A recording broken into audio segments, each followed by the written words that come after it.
right, and welcome to Rise of the Rulelords. I am your daring and auspicious Rulelord, Pete, and I am a little bit behind on recording my quick and dirty guide to GMing, but luckily I have an awesome panel covering the soft skills of being a game master for Pathfinder 2nd Edition. As I'll cover in that episode, there are a lot of mechanical aspects to be aware of as a game master for 2nd Edition or any game that you're going to run, but there are a number of soft skills that truly make you a great game master. These are things that you're not going to be able to find on a stat block or in the index. The book does have a couple of suggestions, but really you're going to have to make these changes yourself, do some research, get some advice. Luckily, we have three of the best here for you today. The wondering public wants to know, who are you? What are you drinking? What are your pronouns? And what's your claim to fame? So first off is veteran game designer and one of the authors of the Strength of Thousands adventure path, Quinn Murphy. What am I... pronouns first? Sorry. Yeah. He, him. And what am I drinking? I just finished some coffee. Powered mostly by coffee. And claim to fame. I've been doing different sort of game design bits, freelancing in my own stuff for over a decade now. And these days I spend a lot of time doing little mini game design rants on Twitter. And I think that's where a lot of people sort of encounter me these days. Awesome. Next is GM of Goblets and Gays, game designer and writer, Aubrey Nuts. Hello. My pronouns are she, her. I am also drinking coffee because that is honestly, you cut me, I bleed coffee. But my claim to fame is, yes, I am the GM of Goblets and Gays. But I was also on a really long-running podcast for about 7 or 8 years. Transition Transmission. It was specifically involved LGBTQ news and issues, which we ended that in like 2016, 2017. Other than that, now I am just a TTRPG player and GM for Goblets and Gays. And lastly, prolific Paizo author, podcast host, actual play actor, and kineticist enthusiast, Vanessa Hoskins. Hello, I am Vanessa Hoskins. My pronouns are she and her. And you may know me from such podcasts as No Direction Beyond, Roll for Combat 3-Ring Adventure, or Roll for Combat The Fall of Plaguestone. I'm also the mother of Super Smash Finder, author of the legendary Kineticist for 2nd Edition, and the second book of The Abomination Vaults, Hands of the Devil. And I am drinking water. So much water. And unless you're listening to this after 5 o'clock at night, in which case I am politely sipping bourbon. I also use he, him pronouns. I am currently drinking some blue raspberry flavored water, and I am overjoyed to be able to be talking to you all today. So you are going to be the stars of the show today. I have a couple questions that I want to get the conversation going. If you have things that you want to bring up, just naturally, go ahead. Yes, I was thinking, if we're going to be the stars and there's 3 of us, does that make us Orion's belt? Just celestially keeping your GM pants on? Or you could be stuck inside of a cat's collar. That's a callback to the 90s. Sure is. Yay, we're old. Oh, no. So what games are all of you running right now? I'm the GM for Goblets and Gays. We're homebrewed Pathfinder 2e podcast.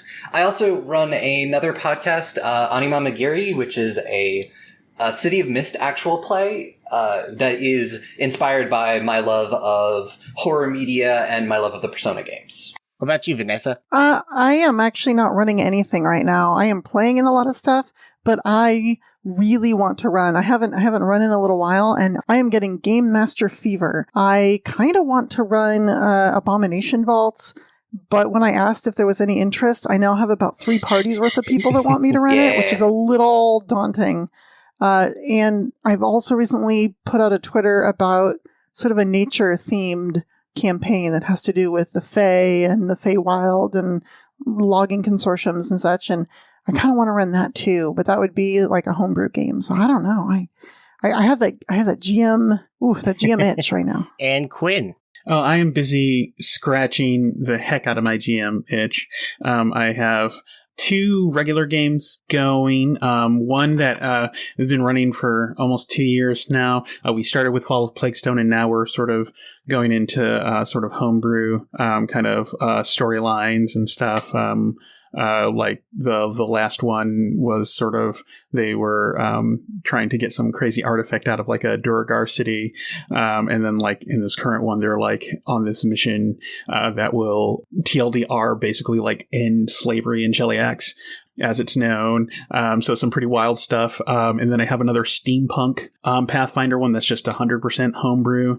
And I have some friends who I just sort of let them, like, I just sort of, I got to see them for the first time in like since the pandemic. And I just left my Pathfinder core rulebook over there. Like, just, I didn't say anything else. They're just like, hey, when you have time. And now they were like, hey, we have to play a couple weeks later. So then, for them, I'm actually going to be running Abomination Vaults. And then also I have I've been sort of just making up sort of adventures to introduce people to the game. So I just made up one in honor of the Mwangi Expanse book, something called All of Life's Treasures. And it's just like a little like sort of one shot that I have up in Roll20 that I can use where you try and start Art Thieves. And I've already run it a couple of times. So like basically anybody says, I want to learn Pathfinder, I can just pull this out and run it for them. So what makes 2E such a good game for being a game master, do you guys think? I think one of the things that's so nice about it is how flexible it is to be able to express a character for players, but that leads to being really good for GMs. So I can say, okay, we're going to do a game like I was talking about before that's nature themed.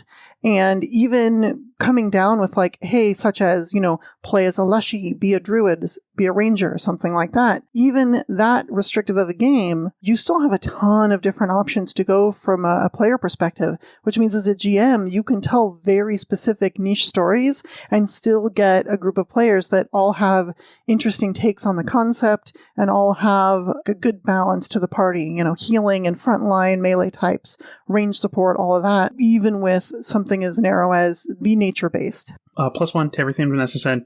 One of the things I think is really good as a game master is, because you don't always get this in a system, is Pathfinder's encounter budget system is super reliable, right? If you want to stat out an extreme encounter, you will be looking at a TPK, right? Or, a severe. Oh yeah, don't do extreme. Yeah, like really don't do that unless you've got some, like, unless like player death is something that you're like accounting for in the story, right? But, low will give like a low and moderate, and that's like a really great thing for GMs because you can sort of tune encounters how you want them to do. And you don't have to like fudge or kind of think super hard about it. Yeah, it's way easier.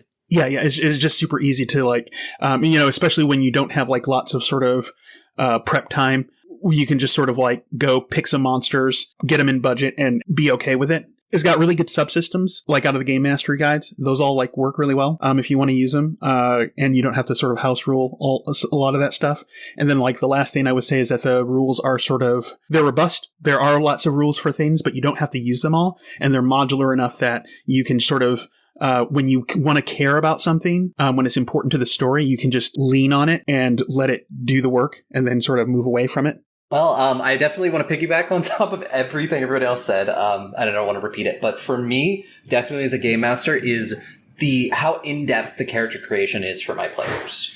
The fact that people can play exactly what they want without worrying about, being like, this doesn't really like this like weakens my character, or I want to be like a Leshy investigator with a druid dedication that doesn't absolutely break your character and make them nigh unusable. And so everybody creates the character that they want to, and I feel like that really helps get my players into the game and invested in their characters really quick because they've spent all of this work on them. And then I pretty much just play around and see what happens. One of the other things about Pathfinder 2nd Edition is that it is very bound to the world of Galarian. And you don't have to play in Galarian, sure, but playing in Galarian is a bit of an asset because as a kitchen sink setting, you can have that Leshy investigator go on adventures with a samurai from Tian Sha, with a gunslinger from Alkenstar, and a witch with green skin and a black pointy hat.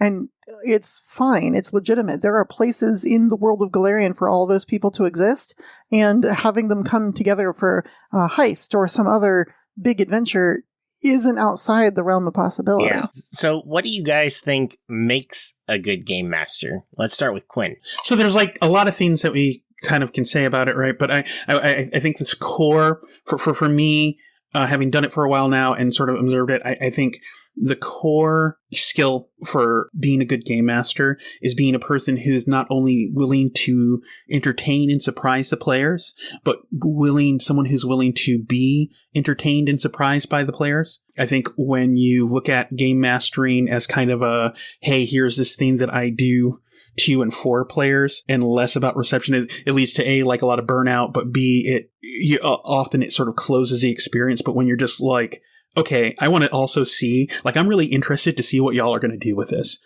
right? And then that leads to you sort of creating things that have a bit more space for the players to be in and stuff, and that is more sort of give and take. And then the players tend to get more invested and into that. Is for me, I find that is a core thing that I want to be a good game master. Honestly, yeah, definitely piggyback off that. But like the ability to improv and just do yes and is your best friend as a GM, especially like unless it's like something that you definitely do not want players to like go. If they're trying to take it in a dark direction, you might want to like pull them back. But yes-anding and the ability for like players to shape the narrative. I will say in season 1 of our show, there's this whole big plot point about the players finding this lost city, and they end up finding the city is cursed. And they, instead of like trying to delve deeper, my players just went, no, and left. And I was like, well, that's interesting. And going to change up the rest of our first season. But it's also going to have some fun consequences down the line because they decided to say no and didn't investigate further. Certain things, like, there will be consequences for that, but it also changes the story. I also look forward to just making them go back to this cursed city and, like, finally go through the massive dungeon I designed for them. Just echoing on Aubrey said, is being able to yes and being able to guide your players, but really it all boils down to being a good storyteller, being able to take the various narrative elements that you have at your disposal, which includes the characters that are playing in your game, not just the players, but the characters themselves, what their backstory is, what they need and what they want, which are often not the same thing, and using that to craft this narrative around them or with them in it. Even if it's a pre-published module, you can adapt it, you can change it. You don't have to run it the way it's written just because it says so. You can modify that to fit the characters that are playing through the adventure so that it's their story. And I think just the typical storytelling skills of pacing and plant and payoff, Chekhov's gun, all of these tools that we use as storytellers really utilized in the hands of a good GM means the mechanics don't matter as much as getting that story out there and hitting those moments and those story beats. If I can piggyback off that. Take a shot every time someone says piggyback. It was just making me think, like, good game masters are glue more often than not, right? Like, you're taking all of those elements, like Vanessa was saying, you're like going and then you're stitching them together. You're sort of you're binding them together. So what do you all do to create these compelling stories? And I guess first off, do you guys typically run sandbox or pre-written or both when you're running games? I'll go first. It's changed over time. So back when I was in college, I didn't even know pre-written adventures existed. We only ran sandboxy stuff. We only ran homebrew type worlds where we said, hey, I want to run a game. And usually we'd have an idea. And this is where I came up with the idea of like a nature-based game or something where we'd say, you're at a magical school, so everyone has to have some tie into magic. Even if you're like, I want to play a fighter, well, some sort of magical background, just to sort of belong at this school or some reason why you're at this magical school. And then we said, okay. So we sat down, made characters, and then created a story out of it. Now, these days, I run a lot more pre-written adventures, I think just because I'm in that world and in that part of the industry that I see all the time, effort, and energy put into it, and I realize, like, wait, this could save me a ton of time. Now, that being said, when I run it, I'm definitely going to mod things a bit. If it says that there's an NPC in town who's getting, like, nightly psychic attacks, but I have a player character with psychic power. I'm just going to make it their story and say, well, you don't need this NPC side story. No, you're getting nightly nightmares and you want to figure out what's causing them. Yeah, definitely stuff like that. I do run a good mix. I wouldn't say that our current homebrew campaign is a sandbox, because there is definitely a clear goal that the players are always working towards, but they're definitely spending a lot of time in a couple of different countries in my world that I've created. So it's very much rooted there. So I guess it's like a mix of a sandbox, whereas there are a lot of things they can go out and find that I have created, but they're mostly just following this main story. And I want to run more pre-written Pathfinder 2e stuff, because I've really only been in the system for, like, I didn't really get a chance to play much Pathfinder First Edition, and I jumped on Second Edition about a little over a year and a half ago. So, and I actually just ran Sundered Waves last night as a one-shot for my podcast. Oh, nice. And that was actually really fun. And I did actually end up changing a few things. Like, there's at one point where they fight a water elemental, but, like, I was like, ooh, this is going to add maybe a little bit too much time, because none of my players are built very well to deal a lot of damage to said water elemental, because they mostly use what it's, like, resistant against. So I ended up changing it to it's a water method that has, like, illusion magic that makes itself look like a water elemental. So they're prepping for this giant fight, and they're like, oh, this is going to be so hard, and it's like a water method with, like, 12 HP. So, like, and then they just, like, hit it and take it out, and then they're just, like, the fun moment of the tension just deflating, and they're going, oh, and just sort of try to keep them off on their toes a little bit. I do a bit of both. So it's interesting because I use two different sets of energy, or I can be maximally, when I sort of write my own sandbox and do it from scratch, I can be maximally responsive to what sort of players are doing. Then I'm sort of making or finding my own maps, putting together things. I'm doing a lot of the sort of nuts and bolt work too, which can be really fun. I actually really enjoy that. But also some weeks that is very hard to do with everything else that I'm doing. But the pre-written adventures are fun. It still takes energy to kind of read them, absorb them, sort of figure out where things are going to go. But you don't have to start from scratch on it. So, like, most of the stuff will be done, and, like, a lot of your prep is just making sure you understand the points of transition and where players might, you sort of like it's good to understand sort of where the rails are, so have some thoughts to what you're going to do when players go off them inevitably, and sort of filling in just the fine details. I read a lot of pre-written adventures and steal liberally from them in my that's a good thing that I think people don't like. Sometimes when people are like, I don't do pre-written, sure. It was like, but you can steal from pre-written, and that's a great way to do your homebrew. Right. Yeah. And say, oh, that's an interesting plot point. Maybe I'll borrow that. This is a cool setup for an encounter. Maybe I'll use this. This map is really useful, and I don't need bandits all over it.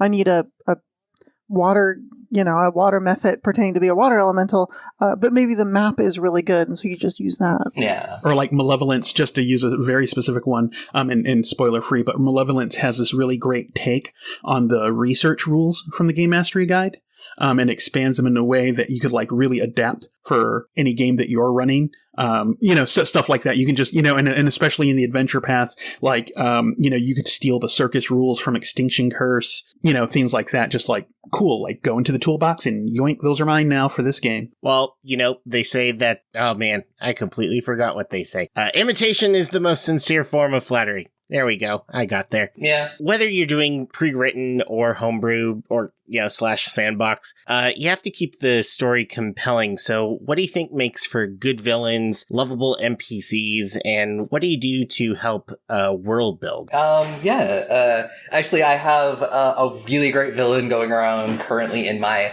game. It is actually the biological father of one of my players. He is this really powerful chronomancer who has essentially he's done a lot of really bad things, but he's definitely been pushing the plot along. He's been essentially one step behind the players for this entire season, trying to catch up to them because he wants something that they have. And he's also responsible for something that happened to our barbarian, and multiple people in the party have ties back to him. And it definitely helped get people, like, just invested in that, and we don't like this guy, we want to take him down, but oh my god, is he so powerful. We have to buy time to get more powerful to take him down. And then I think lovable NPC is I think my player's favorite NPC is at the end of season 1, they met a demi-lich named Winston. And he is just vibing in an alchemist's tower, and he's got like an apprentice who pretends to be the actual really powerful wizard, but she's just like, I'm just an alchemist. I have actually no magical power. It's all him. They spent an episode because she gets kidnapped, and so they spent an episode running around with a demi-lich trying to find his assistant. All right, I have a couple questions. So they're trying to buy time, right? Yeah. And their enemy's a chronomancer, right? Yep, it's really hard to do. Who else is going to sell them time besides the chronomancer? It sounds like they're just amassing gold to be like, excuse me, sir, may we buy some time? Ha ha, now we got you. Mm-hmm. I mean, that is a possibility. Who knows? Sorry, I can't pass up an opportunity for a stupid pun. It's great. I make plenty of them, too. So Vanessa, what do you do? What do I do? Oh, like for a living? I'm just kidding. I'm not a chronomancer. Shh, it's a secret. My take on a good villain is someone real. I really enjoy down-to-earth villains who you can understand, like they have some verisimilitude. You can understand why they're doing what they're doing, even if it's the wrong call. And when I write villains, at least from whole cloth, I try and take a standpoint of what would drive this person to do something horrific or evil or destructive that seems legitimate to them. How do they get to the point where it's like, well, obviously I have to burn down everyone in this village. Like that's a thing I have to do. And maybe they're a chronomancer and they know that some child somewhere in this village is going to grow up and do something truly unspeakable. And so they at first they're like, well, it was this child. So they make that kid sick and they, die by the time they're 2. And it's like, oh, that's really sad. But then they look in the future and a different child grows up to be this horrible villain and they realize the circumstances of this town are so terrible. I know, I'll just burn the town to the ground so that this villain can't be born of it, without thinking maybe there's another way around this or something. Like you always want to give them a human, or maybe they're not human, but a humanitarian perspective that gets twisted. And then they think what they're doing is the right thing. Because evil people don't think they're evil. They're the heroes of their own story. They're the heroes of their own story. They're just misguided. They don't understand what they're doing is destructive. And I think those villains make the best villains. And if you can't do that, then make them a technology synthetic simulacrum gnome who has lightning punches. I might have to steal that. I mean, Pathfinder Society scenario, when lightning strikes, but just, I think of kind of like NPCs of both sides, sort of like ones that the players love and ones that hate in kind of terms of like resistance, right? Like kind of like one of these acts that we're doing as Game Master is sort of like this creative resistance, right? We can't, yes, we could let the players like go from point A to point B and just not oppose them. But like no one would have a lot of fun, right? So we have to sort of put things in their way, and like for a playful, for a lovable NPC or someone that they sort of want to see, it's not that the NPC is, if the NPC gives them sort of everything that they want and is just always cooperative, that doesn't make them particularly memorable. I find what makes them memorable is that there's a playful resistance, right? They might be like, I've had stuff where there's some like cute kid that they encounter who's like, there's a troublemaker kid who's like totally mischievous, right? But like good-hearted, right? And so they're always like, okay, where'd that kid go, right? Like he's getting in trouble, right? And they remember that NPC, because they make this sort of playful trouble and resistance. And then for a villain, right? Someone that the players are gonna like, oh my God, I hate that guy. It's sort of, you ramp that up and it's like kind of an oppositional resistance. It's that villain is sort of taking something that they're invested in and really going at it kind of hard in a way that they don't like, and so they are almost kind of compelled to not like this person and to like fight them back because they're going to like lose whatever it is they're invested in. For the resistance, the other last part of it is just getting them invested in things, right? And letting them, by letting them participate in the world building, by letting them experience sort of other characters, like, you don't want to threaten the town if you don't get characters to care for it first. And then once the villain threatens a town that they care for, then, the players are all in on it. So what do you guys do to create a welcoming environment? Because getting into, the villain backstory and stuff, like sometimes there might not be things that people vibe with. So what do you do when you sit down at a session to make sure that everyone's on the same page? Let's start with Quinn this time. It's like people stuff, right? It's communicating, is making sure that you have a talk with your players about what kind of stuff that they're want to see, stuff that they don't want to see. If they don't like snakes or spiders or some other kind of scenes, like establishing that stuff up front, and then respecting that goes a long way. You can, definitely I would encourage you to use like any number of cool safety tools out there. So people have that. A lot of it is just psychological safety, right? Is knowing that if there's a problem that's going to come up, that we've already thought about and accounted for a way for you to deal with. So you're not going to have to feel like out of place or like a jerk to just advocate for yourself, right? That you can speak on what you need and what you want, and that to me goes like a long way towards making a place a welcoming environment at the table. Yeah, I definitely would piggyback off of something like that. It's just making sure you know what everyone's comfortable with. And one thing I have found that has been really helpful in this campaign is if I have a session that I think is going to be heavier or something bad might happen that I want to emotionally prepare my players as much as I can. I'm something bad is going to happen. I want to make sure that my players are going to be fine and that they can shake everything off after the end of the session. They're not going to be stuck in that headspace for a couple of days. And I give my players enough time to prepare emotionally. Hey, something bad might happen this upcoming session. I am just letting you know so you can emotionally be prepared. And if you're not in a good space, I can work around that. I think what it all boils down to is communication between the GM and the players, between the players themselves, and setting expectations. That way, if there's something that a player isn't going to like, whether that be certain themes in a game or body horror, sexual assault, or even just scary clowns, you talk about it ahead of time and you're like, okay, so we're going to do Extinction Curse and you're all circus performers. And one player could be like, yeah, but I really don't like scary clowns. That's fine. Scary clowns just aren't part of the circus. And if an encounter comes up in the adventure that normally is a scary clown, no, it's something else. Whatever the case may be, because you really have to, respect if people have triggers, you avoid them. And it all comes down to being flexible as a game master, as a storyteller, and also just having those clear lines of communications ahead of time so you know what landmines to avoid. The best way of doing this, I think, is a session 0, not just for, I'm going to play a fighter, I'm going to play the healer, but for sitting down and saying, how do we expect this to go?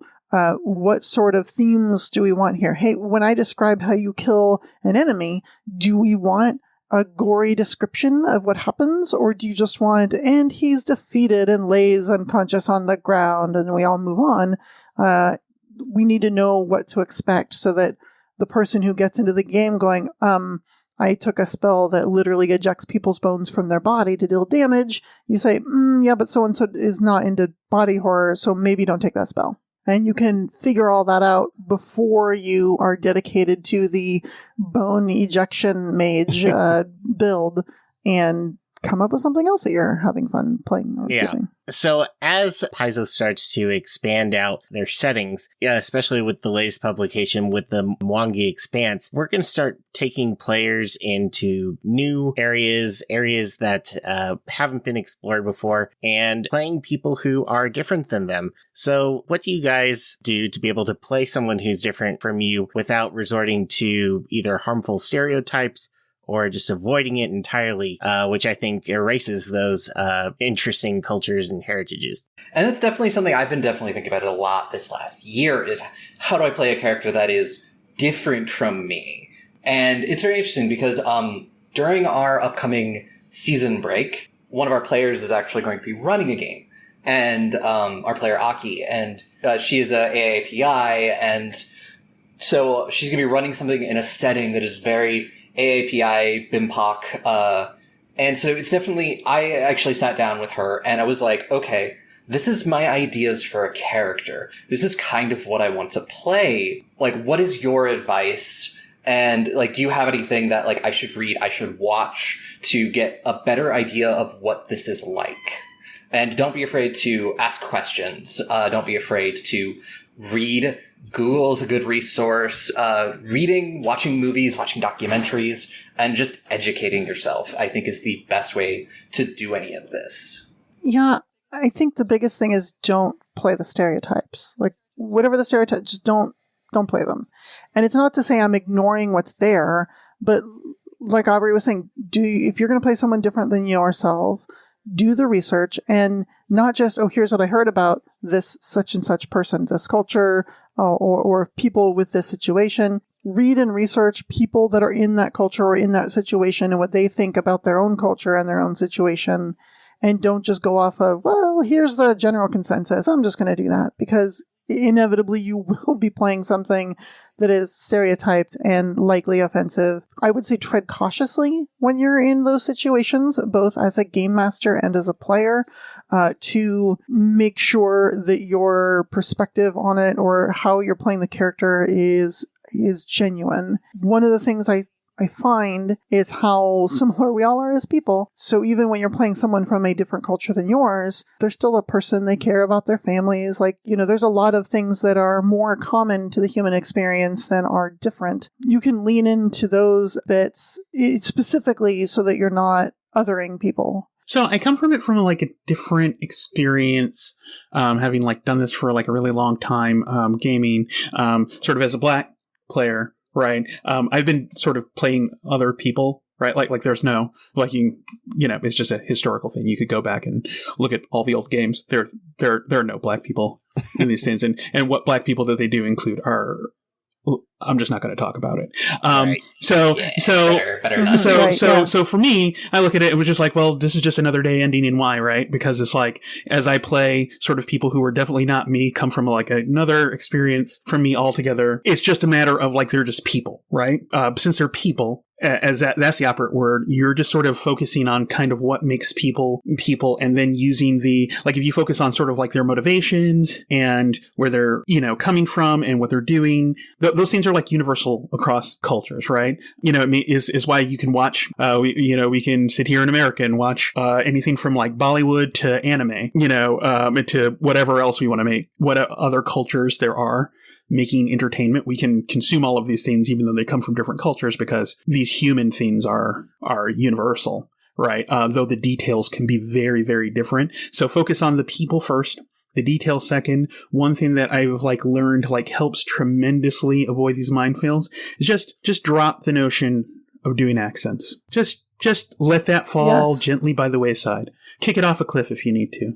Right. And like a really good video I found, a while ago, to help with this is, this one, how to create 100 distinctly different voices. It's a really great short video on how you can sort of combine different elements to make distinct voices that aren't accents. Oh, right? That's really awesome. Right. And so you can create different character, and characterization. A lot of the problem with that people have with this sort of characterization and the stereotypes is a lot of the normal vehicles that we've used to do characterization are like kind of like accents, and then the sort of associated kind of things with them, which ends up playing okay when you're using sort of sort of marginalized, accepted sort of characters, right? Like it's more acceptable to do sort of maybe like an Irish accent or a Scottish accent for your dwarf, right? But then if you were, trying to do some sort of, like an Indian accent, right? Like it might be kind of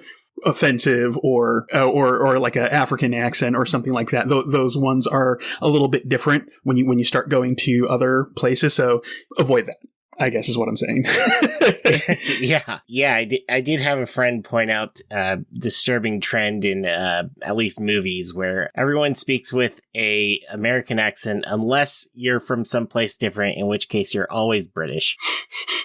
And I like that idea of not trying to stick to an accent, but just creating a unique person, and they live here, but this is how they talk, and it doesn't necessarily have to be a reflection of any real accent. So I like that. Yeah, I can only do like a vague Eastern European Russian accent, so I don't really worry about the accents too much. I just occasionally toss that vague European/Russian accent in there as a different character. I will fully admit that as a white mutt of mostly Irish descent, I do give my dwarves an Irish accent. But maybe that's just me. I personally love to do Southern style accent, Southern American style. Yeah, I do love the southern accents on dwarves. It's kind of cool. But I think it's a good idea. It's like, I'm definitely, what I was going to try to say is I don't really try to do accents from anywhere else because I and my heritage, I'm not from those places, so I don't want to be stepping on anyone's toes. So I have one caveat that I do that, but I'm also mostly Irish, so. Yeah, and I found once I dropped accents, it actually helped my characterization, like helped me think clear. Like if I tried to do a certain accent, then I was like also sort of like accepting a certain level of stereotyping, even if I was trying to be good. And when I no longer have that, then I just have to think of this as a whole cloth person, and I have to I have to think about them as a person and how they talk and how they think and how they act. Okay, that's a good point. I really like that. I will reconsider my use of Irish for dwarves. So let's do some general advice for game masters. And there's nothing more that a game master has to do than master how to herd cats, in which case these cats are players. So let's talk about some of the different kinds of players that a person can get at their table. So what do you guys do to combat when you have problematic players or people who just keep murdering or doing not great things at the table? Let's start with Vanessa. Well, okay, so you say problematic and someone doing not great things. I mean, step one is take them aside and say, hey, so that's not what this game is about. Like, it's not about, we're trying to sneak past the guard, let's just murder him. We need to steal from this guy, let's just murder him. All of a sudden, there's a house cat in our way, we'll just, murder that too. If that's not what your game's about, I think setting that person aside and saying, okay, so this isn't what the game's about, and you obviously just want to, like, bash some heads in and get in combat. And maybe the person says, yeah, I just want to get in combat, and everyone else wants to talk their way through stuff or be sneaky or be whatever. What you have to identify is oftentimes, not always, but oftentimes bad player behavior, air quotes, is driven by this isn't the game they thought they were going to play. They want something else out of the game that they're not getting. In that case, if I have my murder hobo character that's just trying to make everything a combat, maybe there's not enough combat. So you have to say, all right, I'll make you a deal. We'll definitely be getting in combat more often, but just cool it when people are going to talk past stuff. But they're not going to be able to talk past and sneak past and puzzle past everything, so you'll get your day in the sun.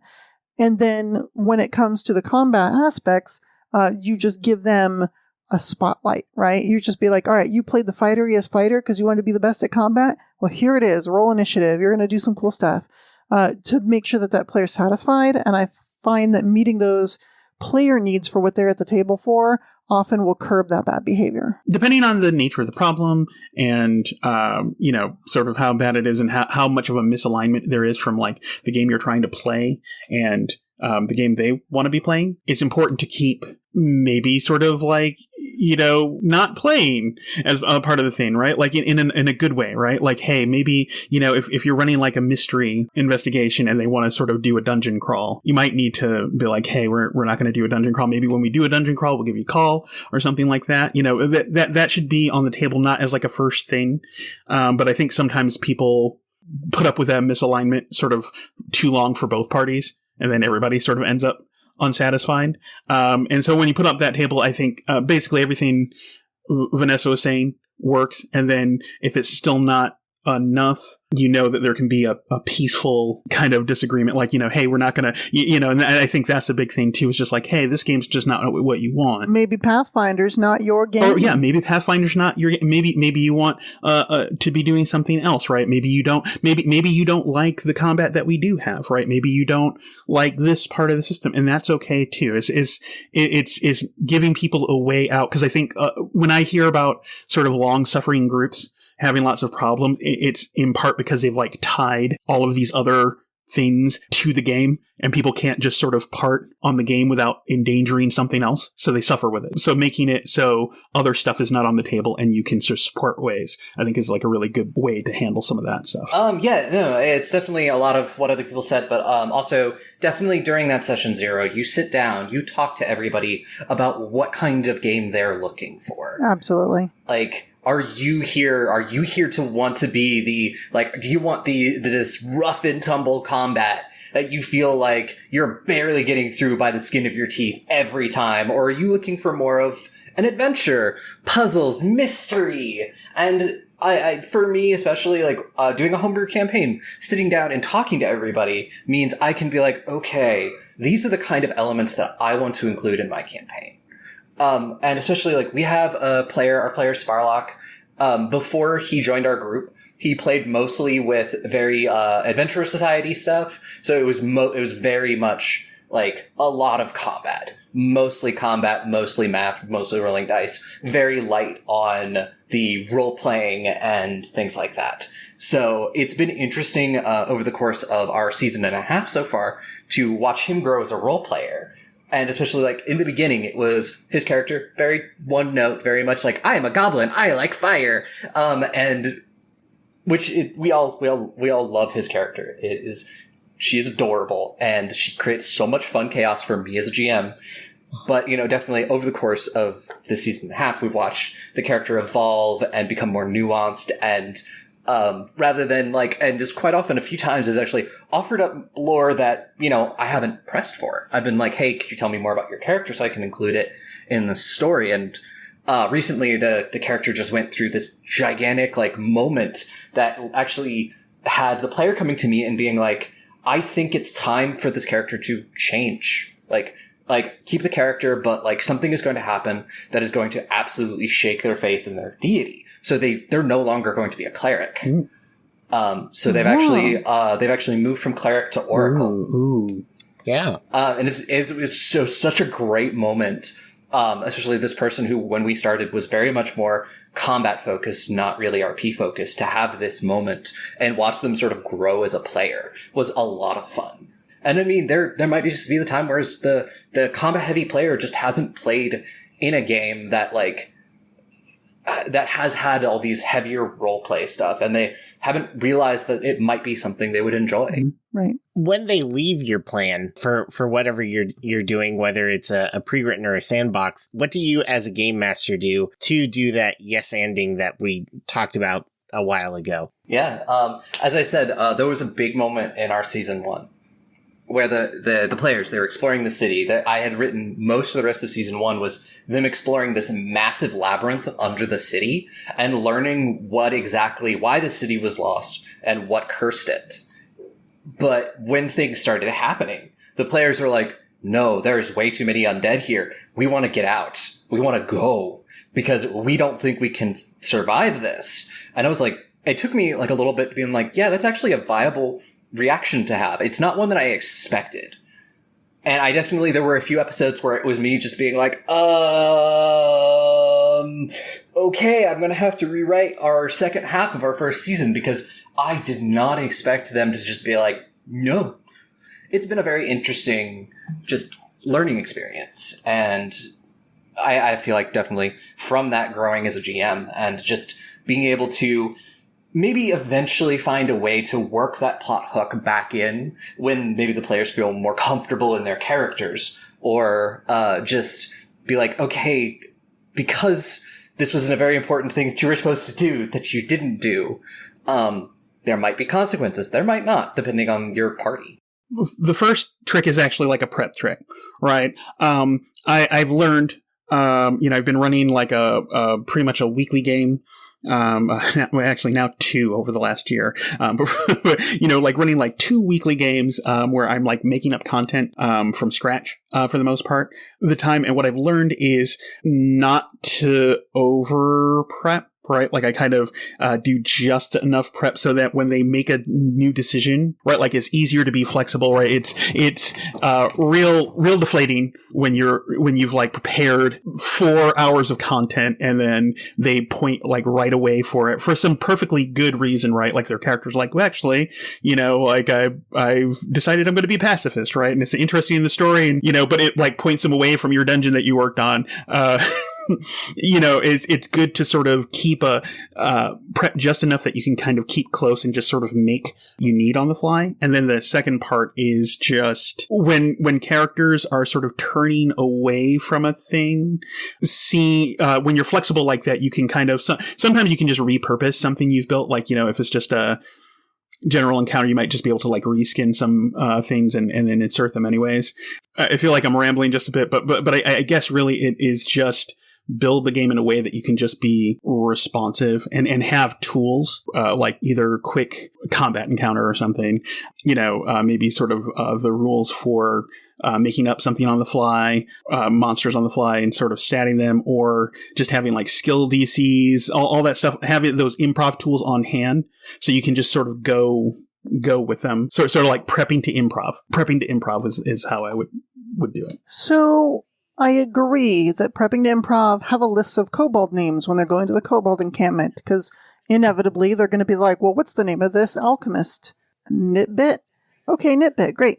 And what's the name of this guard? And you're like, you really want the names of all these things? So if you have, 10 or 20 names just ahead of time written down, appropriate for whatever region they're going to be exploring, that'll help you avoid that horrible problem where you're like, it's Lamp. It's Bob. It's Bob the kobold. Why is this kobold named Bob? Boy, that just broke my immersion. So that definitely helps. But in situations like Aubrey's, like, I understand that you have a show, and so when all the players are like, nope, we're going to go somewhere else and not do the Cursed City, well, it's a show, so I guess you're going somewhere else. But I kind of think, and this is where it comes back to session 0 being so important. There is a bit of a contract between the GM, who's putting a lot of time into prep stuff, and the players, where you say, this is what the adventure path is about. This is what our campaign is about. It's about saving the Cursed City, or whatever it happens to be. And that's what it is. And if you don't want to play that adventure, then let's figure that out ahead of time. So that way, when you're faced with it, nope, this is the part that we were told that we're going to have to be curse breakers. Yep, okay, this must be it. That they can lean into that part of the adventure. If you have, people playing Extinction Curse, and they're like, we don't want to be circus people anymore. On one hand, the adventure path does kind of cover that. But the adventure is about being circus people. There's that. And if you don't want to be circus people, don't play Extinction. And so I think it comes back again to session 0. It comes back to what we were talking about on communication, on making sure that that's there. Now, sometimes you think that you put all these breadcrumbs down that say you're supposed to take the path to the north. You're supposed to go north. All of the creepy stuff is north. All of the clues point north. And you're saying, okay, now we're looking at the big map. Where are you going to go next? And the party says, based on everything you told us, we're heading south. What? Wait, what? Why? Well, that's where everything's going, isn't it? And you just sort of go, sure, everything that was going to be north is now south. Okay, great, it's all down there anyway. And you don't waste all that prep. You just steer them back in the direction. We sometimes call this the illusion of choice, but it's not always a terrible thing. You just need to keep the game running, right? The bandits are hiding out at either the brewery or in this cave, and they're like, where do we want to go? Let's try the brewery first. Okay, then that's where the bandits are hanging out. You were right all along.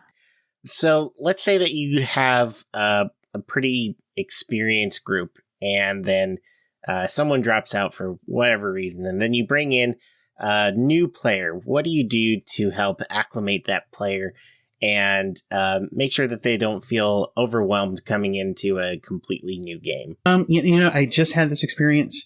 I'm going through this experience right now. We for my steampunk game, we introduced one of our friends who had been wanting to play for a long time. They're completely new to role playing, much less Pathfinder, and we've been playing this game for a year.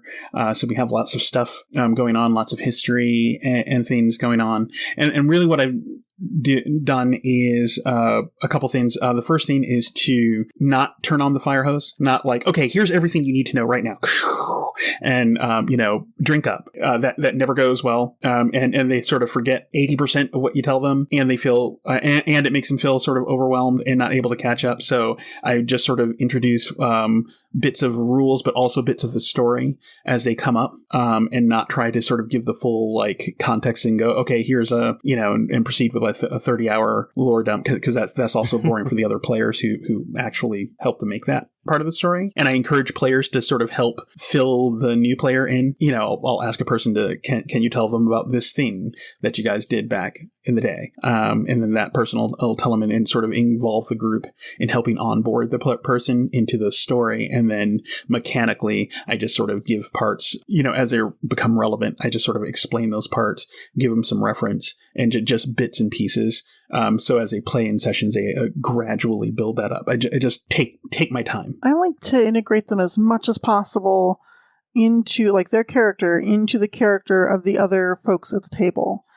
Their siblings, their old roommates. This is my former master. Oh, I haven't swung a sword in years. Well, we're going to learn.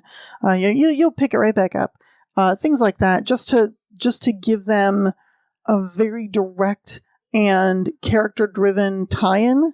That doesn't seem like, ooh, yeah, no, we need a cleric. Hey, does any cleric want to join us? I'm a cleric. All right, great, cleric. Come on, you're going to join the party. We need someone to heal us.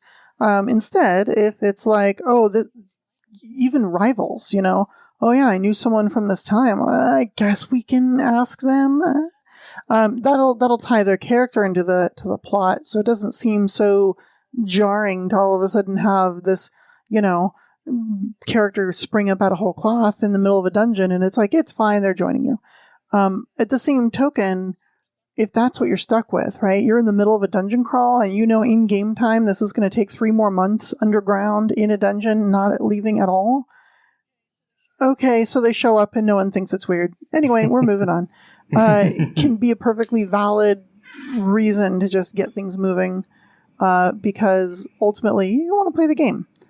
As for new players themselves, the general tactic I like to take with them anyhow, one is if you have a veteran player who you think's a good mentor, let them sit next to each other if it's in person. Otherwise, get them talking to each other so that they've got somebody that they can lean on for rules and mechanics things and stuff like that, assuming that you're not taking that role yourself, because sometimes being a GM can be a bit overwhelming as it is. But the other thing is, I like to either have that mentor or yourself help them make a character that they want to play in a more descriptive way, right?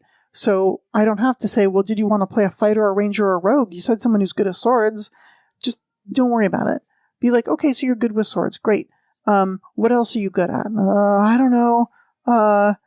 Being sneaky. All right, cool. So we're going to make you a rogue. And then you just help them build a character, and then you do descriptive. Now later, if they're like, what, being sneaky isn't nearly as important as being the best sword master ever, because that's how you've described yourself.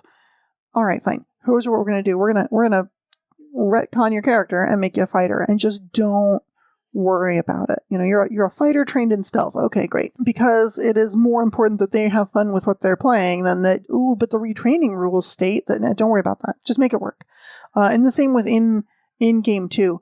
I really want to jump over the guy and get to the other side of the demon and then stab the demon.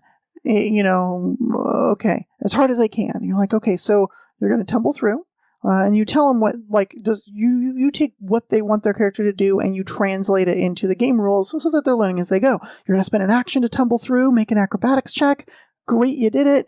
And now we're going to use your last 2 actions for power attack, just to hit them as hard as you can. That sounds pretty cool. Roll that dice. Oh, yeah, a bunch of damage. Okay, great. And then the next time their turn comes around, they might be like, I want to do that again. I'm going to tumble through their space and power attack again. You're like, great, good job. And over time, they'll figure it out. But starting with that description-based learning where they don't have to worry about what the rules are, just tell me what you want your character to actually do, and we'll help you figure out the rules. Yeah, we, with our group, we have a player, Trula. Pathfinder is technically actually her second ever TTRPG. She actually came in before we started recording. We played about a 3-month Monster of the Week campaign. She came in at the very beginning of it after about 2 years of me being like, hey, you would probably really enjoy this. You should play with us. And it took me about 2 years to get her to actually give it a shot. And she really enjoys it. And she came in, she played Monster of the Week, which is a much more rules light than Pathfinder. And then we went from Monster of the Week to Pathfinder. It's been a bit of, there's been a lot of times where if she's doing a level up, I sit down and I talk through all of her options. And I'm being like, okay, you're a witch. These are the options that you could take for your feats. This one is probably a little bit better for the character you're building than this one. And same thing with spells. I would be like, this is probably a spell that, the way you play, and wanting to roll those big numbers, you're gonna want this spell. You get to roll big numbers with this spell. Or this spell is kind of a bit more aesthetically as to what you're, building your character towards. So, speaking of other games, do you guys have any other games that you recommend that you think would help game masters improve their craft? Improve their craft. So you put an interesting caveat on that. I'm going to recommend a game because no one plays it, but I love it. It's my favorite role-playing game I've ever played, favorite system, and it's a Canadian system called Silhouette by DreamPod 9. It is responsible for the heavy gear system, but Silhouette is highly adaptable. It's a D6-only game, and it does a really great job of using probability to make a very strong distinction between someone who is talented and someone who is skilled, or someone who's both. So I really like that system. It is a very flexible system, and one of the reasons I like it is especially for old D20 system-based players, it gets them out of the headspace of strength, dex, con, int, whiz, charisma, because instead you have stats like creativity, intuition. Those are just stats you have. Agility and perception, for example. And even though the system is designed around more modern games, it's interesting to say, okay, well, when you shoot a gun, or a crossbow for that matter, it's going to be different if you need agility or perception based on how far you are from them. If they're up in your face, it's agility. At this point, it's just point and click. You just need to get that crossbow in front of them before they move out of the way. But if they're a long way off and you're doing that sniper shot, it's perception. And I think it's really cool the way that system is very flexible with completely disjoining a skill versus a stat and mixing them together in different ways. Powered by the Apocalypse, I think, is probably one of the best things to come along in the last bunch of years. Especially the rules light, incredibly adaptable. Monster of the Week. I've run Monster of the Week so many times, and it's so great for people who are really experienced with TTRPGs, and also for the people that are not, because it's lower rules, but it can feel like it's higher stakes depending on the GM, and especially playing a game like that as a GM. I feel like you become a better storyteller because there's a lot more variables that you have to account for because it is not as defined by rules. Same thing with something like Vampire the Masquerade. It is much more story-based, so you become better at just telling the story. And if you tell enough stories, you get better at telling them. I got a few. So I'm going to agree with Powered by the Apocalypse. One of the things that I think Apocalypse World and sort of its variants do really well is provide language for things that we actually already do, right? You can, if you play Apocalypse World and you've been doing Pathfinder for a while, you can actually kind of see some similarities in it, right? Moves are sort of more stripped down and more sort of into the narrative focused versions of a lot of actions that you can take, right? Especially when you scope to downtime actions and exploration activities. Right, you can start to see it's not a one-to-one mapping, but you can sort of see the influence of it. It's a useful way to just sort of look at sort of constructing more player-driven stories with that. Also for the Queen, it's just, it's a very simple, GM-less, collaborative sort of world building story just run by a deck of cards. It's a brilliant piece of design, but also shows you how you can build. The best thing about that game, every time I play it and like introduce people to it, is we always like by the time you're done, like 30-40 minutes later, you've like constructed like this world and these characters that are just so vivid and lifelike, right? Without any sort of rules, without any other sort of real prompting, just by like working together. And it's a great way to sort of show how you can use with prompts and questions, can stimulate that world building amongst your own group. And then that world building, and also with the For the Queen, everyone, by the time you get to the end of the game, everyone is so invested in that world and the characters. And you can easily port those concepts into your Pathfinder game or whatever game that you're running. And just the last one is actually not a game, but it is. There are a couple things, but there's sort of like a couple books that are useful. There's Improv for Gamers, which is a really great thing on sort of like is specifically focused on sort of using improv techniques for your gaming, which is awesome. And then there is the Ultimate RPG Game Master's World Building Guide, which has like a lot of cool exercises for doing world building for your games. So rather than trying to think of it whole cloth, you can sort of use these exercises to sort of guide the creation. And so that would be the stuff I'd recommend. What kind of tools do you use at your table or for prep time? Ooh, okay. Yay. I love tools. I'll keep it as brief as possible though. So these days I like using, even when I'm preparing to play, an in-person game for the first time in a long time, thank gods. But for that, I'm going to use a virtual tabletop system. I'm going to use Roll20 for mine. Foundry is also good and probably better for Pathfinder. I'm going to be transitioning into that. But whatever you use, I find that's like a really good tool because you can like put your prep in it and sort of keep that in like one system. If you can put your monsters and stuff in there, it's just, I just find it a much easier way to prep these days. I also use any number of different like map. There are a ton of battle map Patreons in there. I have like probably like 4 or 5 to them, but however much you want to do it, is great having that on hand because if you have to make up maps each week, that gets pretty exhausting. But if you can just kind of go through what you have access to and pick something that fits your situation, or see a map that you like, you can go, okay, I'm going to make an encounter around that map. It definitely takes a lot of the pressure off. And then the Pathfinder monster tool. The Monster Maker on PF2 Tools? Yeah, like legend. Oh my God. I use it as, it's just the best way because you can import stuff from Archives of Nethys and then like easily scale. Like if you want to make a variant of a monster, you can like import it, tweak it, and then sort of port the stuff over. You can, easily like scale it up, scale it down, make your monster from scratch. And it does like a lot of the formatting, all that stuff that you need, and helps you with the calculations. The best. I use that for writing whole cloth monsters for APs and things. So do I. It's a great tool. My favorite tool when running Pathfinder is pf2easy.com. Just keep that open on a tab, or sometimes in its own browser window, so I can just quickly look up game rules and feats and things like that. Because every once in a while, when you're, even as a player, but especially as a GM, you have a character going, I'm going to use, I don't know, name any feat. I always forget grapple. Stunning Fist. Yeah, or grapple, right? And you're like, wait, okay, so how exactly? Grapple always confuses everyone because you've got 18 systems of grapple in your head and they're all very complicated and different.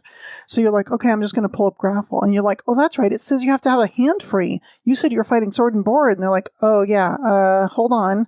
Now I have to make a decision. And it's really easy to just pull the rules up super fast. And, hey, I have this elixir of life. How much does it heal for? Oh, well, what is it? Lesser? Okay, I'll pull that up too. And it just makes it super, super easy to get that information. By the way, lesser elixir of life is 36 plus 6.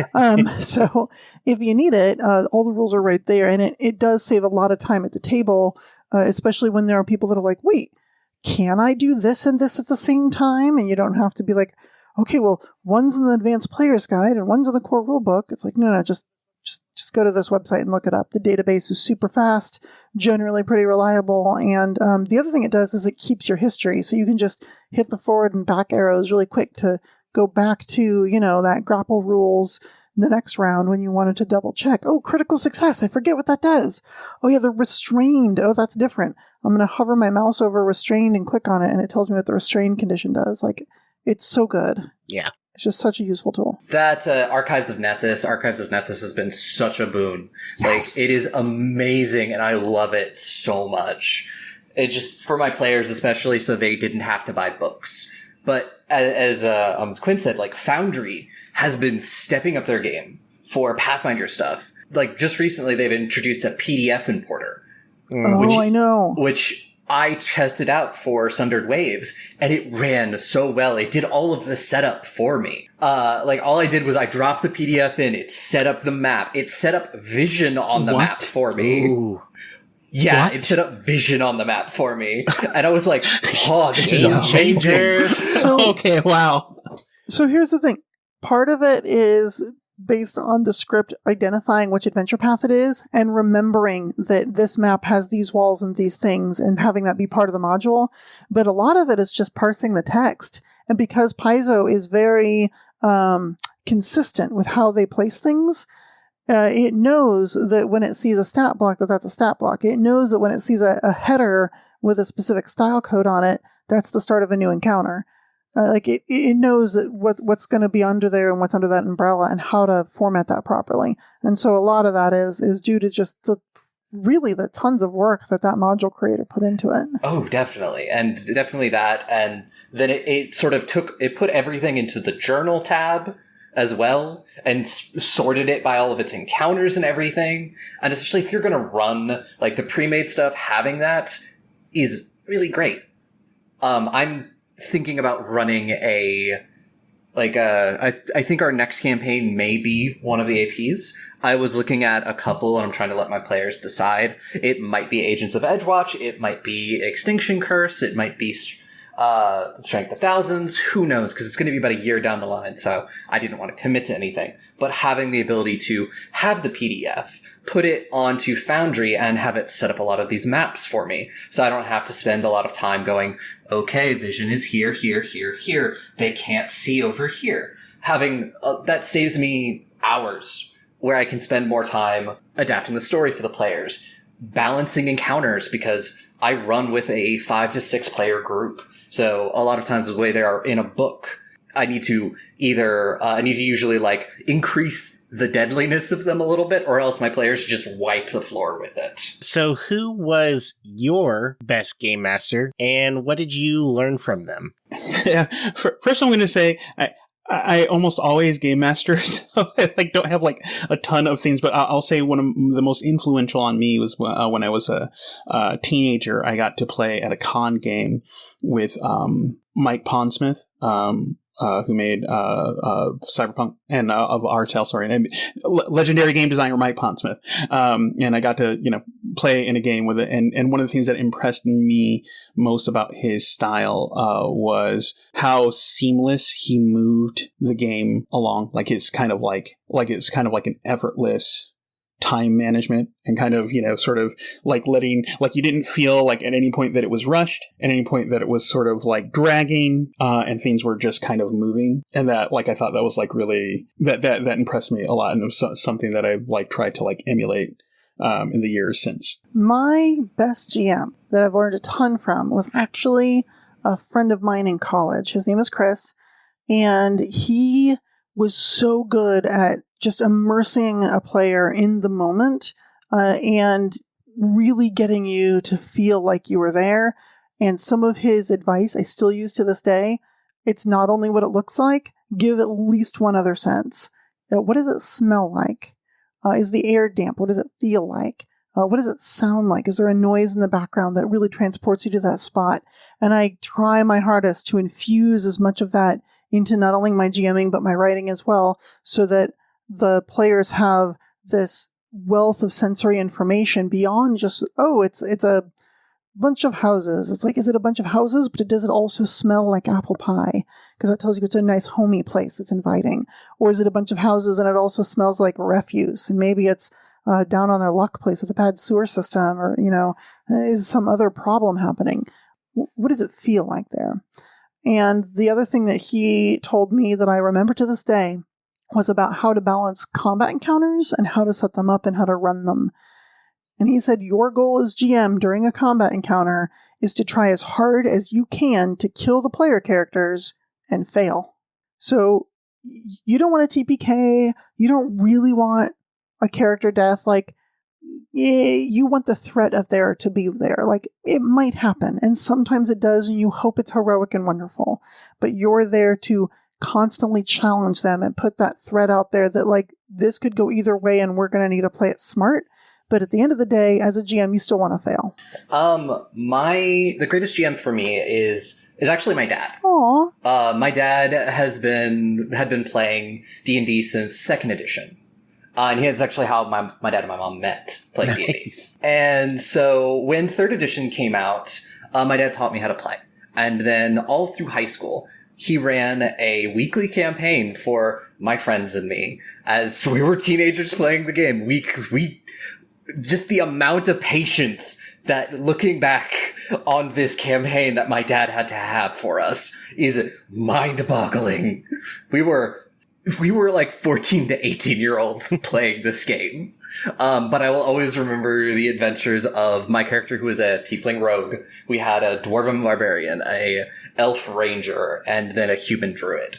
Like, I will always remember those adventures and how just bananas they were, and just how much he went with it. And then also, like, as I was growing up, he read, like, all sorts of fantasy books to me. Like, read all of the Belgariad and all of the David Eddings books to me. And so that definitely, those books especially have, I feel, really influence how I tell stories, and, like, the kind of stories that I tell, and then the fact that I continue to read and just read so much fantasy literature. And I definitely get so many story ideas for them. And so what is your top piece of advice for a new game master? My top piece of advice is, honestly, just don't be afraid to fail.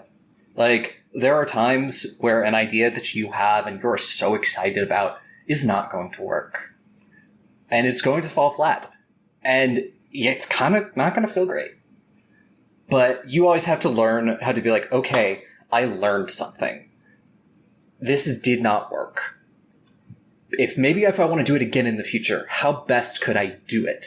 But also, what did I learn from this not working? How can I grow as a GM and just get better? Be more interested in your players than your plot, right? I think a lot of times when you're new, you're like, okay, I gotta, like, deliver this awesome plot to the players, and I've gotta, like, make this great, like, story, and I got to make all this stuff happen, but that doesn't include the players, right? Like, you want to make sure that, like, what the players are doing sort of counts for stuff. If you just go more with what the players are doing and adapt, people are going to have a fun time. And then you can start to learn where you can maximize that fun and sort of insert your own creative stuff in there. But yeah, don't get too hung up on what you're doing to the expense of letting the players respond and react and invest in the environment.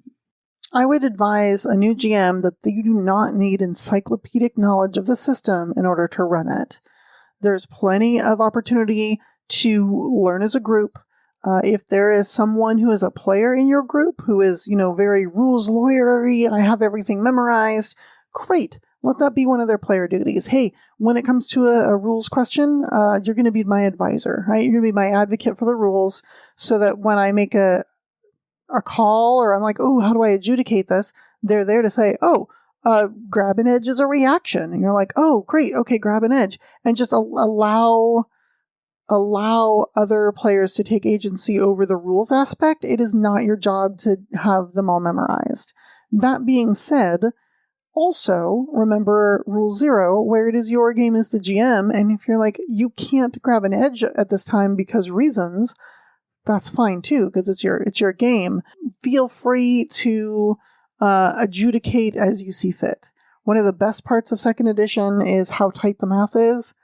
Sometimes it can be a pain, but it's really nice to know that at level 1, DC 15 is like the magic number, and if you're not sure how hard something is, DC 15 is the magic number. And as that goes up, DC by level chart is your friend, and you're like, oh, you're level 2? Okay, now it's DC 16. And you just, now you sort of have a litmus test for how difficult something should be, so you don't have to worry about it at the drop of a hat. And what is one piece of advice that you would give to experienced game masters? Watch APs a lot, or watch or listen to APs, and indefinitely borrow techniques. There's just a lot of ways to, like I find when I watch other people do it, there's so many ways to GM effectively. You can sort of pick up lots of tips. Sometimes it's a whole bunch of things. Sometimes it's one little thing that a person does. And you can sort of incorporate them into your game. You're not alone. It's a very different thing than back kind of when I first started like a gazillion years ago, playing this, where you just sort of had to figure it out for yourself. And maybe you got to sort of witness a few other people here and there. You get to borrow from like thousands of GMs these days, so take advantage of that. My advice for experienced game masters is talk to your players. Don't be afraid to also like give a little bit of hints towards your like story, and especially if it's a player story that you're like, okay, these specific things. Like I have a player that learned some very learned some stuff about their mom's character. And I'm just like, hey, there are some things that you still don't know about your mom's character that are big. They might change how you see her as a person. And I want to let you know so you can prepare yourself when they come out, so I'm not hitting you out of nowhere with these things. And I'm very much all of the prepare your players emotionally, especially if they're going to be heavy topics you're dealing with. Just so that, they can have fun, they can be into it in the game, and so that they don't have to worry about just being stuck in that headspace, because I've had it happen to me before, and it's never really fun when you just can't leave that character headspace. And you're thinking about it, and it's just, you're trapped, and you just feel just like, it's like walking through a fog. Just prepare your players emotionally for anything that might be heavy. I think it's the same as for new players. You don't need to have all the rules memorized. And like Quinn said, be free to fail. Try something. If it doesn't work, that's fine. Do something else. But the one additional piece that I think experienced GMs occasionally will forget is to be on the side of your players. A lot of traditional game mastering, and I see this in like organized play a lot, because we don't necessarily all know each other, get in this adversarial mindset of like, it's the GM versus the players. And it's like, no. You're telling a collective story where the players are the heroes of that story. And so you as GM, it's like, oh, but I had this cool monster and I didn't get to do the cool thing it can do. Well, that's fine. Or here's this really difficult and challenging setup that the players are going to have to navigate through. And the players are like, but we have this very creative and interesting solution that bypasses it. Just say yes. Just be like, wow. You're super smart. You figured it out. Congratulations, you. And like, be happy for them, because they're the heroes of the story. And that doesn't mean you're not allowed to have fun. And oh boy, will you have fun. But just keep in mind whose story you're telling. You're not telling the story of, the bandit king of Darkwood. You're telling the story of the players. Well, it has been so great talking to all of you, getting all of the various pieces of wisdom that you have from your own unique experiences. So let's keep that going. Where can people find more of you after they listen to the show? Hello, I am Aubrey, and you can find me every Wednesday as the GM of Goblets and Gays. I actually may be a player by the time this comes out, because we are like 3 episodes from the end of our 2nd season, and very excited. And we're going to be playing some other stuff. But you can find me there, but you also find me on my personal Twitter at Mad Queen Cosplay. I have links to other things. I am part of a Lancer actual play, and I run a City of Mist game as well. Hi, you can find me. I have several sort of Paizo books right now. This fall, I believe September, I as part of the Strength of Thousands AP, I'm going. My book, Spoken on the Song Wind, is going to be coming out. So look for that. I'm really excited and happy about that. You can also find me on Twitter. Talking all sorts of sort of RPG design thoughts and more kind of game mastering thoughts. QH_Murphy. The best way to find me individually is on Twitter at Ninja Cat Vanessa, spelled like it sounds. And if you want to see me perform in many fine shows, you can find me on Roll for Combat's Fall of Plaguestone, a 3-ring adventure, a secret project that has sort of been announced but isn't on their website yet, and also on No Directions, No Direction Beyond, and Adventurous. So find me any of those places as well. Awesome. Well, Game Masters, did you learn something? What are you going to take away from after listening to this podcast? Let me know on Twitter at Rulelord2E. And if you want to subscribe for more, visit Rulelord2E.com. Until next session, don't let the rules rule you. Don't let the rules rule you. Don't let the rules rule you.